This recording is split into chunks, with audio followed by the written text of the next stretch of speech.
चलिए बात करते हैं अगली बड़ी खबर की, जो कि दिल्ली से मिल रही है, जहां पर मणिपुर हिंसा के 88 दिन बाद 21 विपक्षी दलों के 20 सांसद मणिपुर के लिए रवाना हो चुके हैं। आपको बता दें, राज्य के हालातों का वहां पहुंचकर जायजा लिया जाएगा। शिविर कैंपों में जाएंगे, पीड़ितों से बातचीत करेंगे। पीड़ितों से बातचीत करने के बाद संसद में जोर शोर से एक बार फिर मणिपुर हिंसा का मुद्दा उठाया जाएगा। जानकारी के लिए आपको बता दें कि संसद में अविश्वास प्रस्ताव केंद्र सरकार के खिलाफ लेकर आई है विपक्ष, और ऐसे में जो विपक्षी गठबंधन है इंडिया, उसके जो 20 सांसद हैं वो अब मणिपुर पहुंचेंगे और वहां पर स्थितियों का जायजा लेंगे।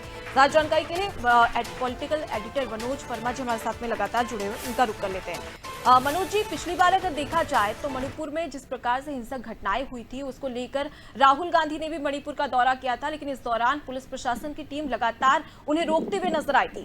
अब इसके बाद में बाकायदा घोषणा करके जो विपक्षी दल है वो मणिपुर जा रहा है, और ऐसे में जानकारी में ये भी सामने आ रहा है कि राज्य सरकार की ओर से परमिशन नहीं दी गई है। तो ऐसे में यहाँ पर चुनौती है कि ये 20 सांसद किस प्रकार से मणिपुर जाएंगे।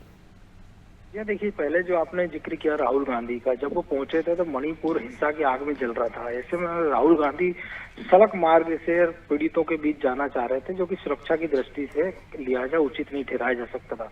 इसलिए राज्य सरकार ने उनको हेलीकॉप्टर मुहैया कराया था, जिससे वो पीड़ितों के बीच पहुंचे थे।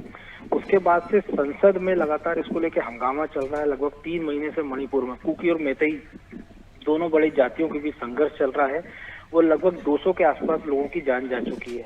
पूरा विपक्ष प्रधानमंत्री से वक्तव्य की मांग कर रहा है, और सरकार का कहना है कि वो किसी भी प्रकार की चर्चा से पीछे नहीं है, बस वो नियमों के साथ चर्चा करना चाहते हैं, और जवाब जो है वो गृह मंत्री देंगे। लेकिन विपक्ष जो है प्रधानमंत्री के वक्तव्य पर अड़ा हुआ है। हालांकि विपक्ष ने इसको लेकर अविश्वास प्रस्ताव का भी नोटिस दिया है विधानसभा अध्यक्ष ओम बिरला को, जिसको उन्होंने, माफ कीजिए, लोकसभा अध्यक्ष को, तो जिसको उन्होंने स्वीकार कर लिया। और जब इस पर चर्चा होगी तो विपक्ष मणिपुर का मुद्दा भी उठाएगा। और आमतौर पर जब विश्वास प्रस्ताव पर चर्चा होती है तो आरोप प्रत्यारोप के बाद जवाब देने का जिम्मा सदन के नेता यानी कि प्रधानमंत्री का होता है। तो हो सकता है वो मणिपुर हिंसा पर विस्तार से अपनी बात रखें, लेकिन बीजेपी ये चाहती है कि मणिपुर की हिंसा के साथ साथ राजस्थान में जो महिलाओं के साथ अत्याचार हो रहे हैं, छत्तीसगढ़ में जो कुछ हो रहा है, उस पर भी चर्चा की जाए।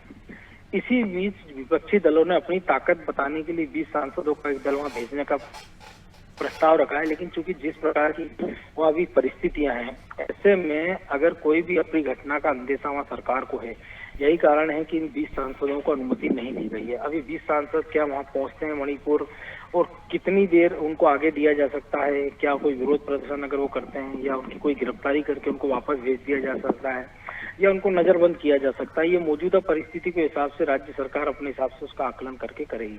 लेकिन विपक्षी दल लगातार इसको मुद्दा बनाए हुए, और उनको लग रहा है कि लोकसभा चुनाव के पहले, चूंकि संभवतः ये आखिरी सत्र माना जा रहा है, इसके बाद एक सत्र और होगा, शीतकालीन सत्र, तो विपक्ष अपनी पूरी ताकत बताना चाह रहा है, क्योंकि एक नया गठबंधन उन्होंने बनाया जिसमें 26 दल शामिल है, जिसको इंडिया नाम दिया गया है जी। और उसके जवाब में इंडिया ने अपनी ताकत दिखाई 38 दलों के साथ। तो दोनों ही पक्ष अपनी अपनी ताकत दिखाने के लिए इसको एक अच्छा मुफीद मौका मांग रहे हैं, और सरकार के खिलाफ गोलबंदी के लिए मणिपुर मुद्दा ऐसा है, हथियार, चुनावी हथियार विपक्ष को लग रहा है कि मिल गया है, जिसके सहारे उनको घेर सकते हैं। बहुत बहुत शुक्रिया मनोज जी तमाम जानकारी के लिए। देखिए किस तरह से अब विपक्ष जो है वो लगातार सरकार को मणिपुर हिंसा को लेकर घेर रही है, और अब 88 दिनों बाद भी हिंसा जारी है, जिसे लेकर अब 20 सांसद जो इंडिया के हैं वो मणिपुर के लिए रवाना हो चुके हैं। शिविरों में पहुंचेंगे जहां पीड़ितों से बातचीत की जाएगी। तो उसके बाद संसद में जब 7 और 8 तारीख को ये कहा जा रहा है, ये कयास लगाया जा रहा है कि पीएम मोदी संसद में मौजूद रहेंगे जब उनसे मणिपुर हिंसा को लेकर चर्चा की जाएगी। और अब देखने वाली बात होगी उसका क्या कुछ जवाब ये मोदी देंगे, क्योंकि विपक्षी दलों के 20 सांसद मणिपुर के लिए रवाना हो चुके हैं, वहां के हालात जानेंगे।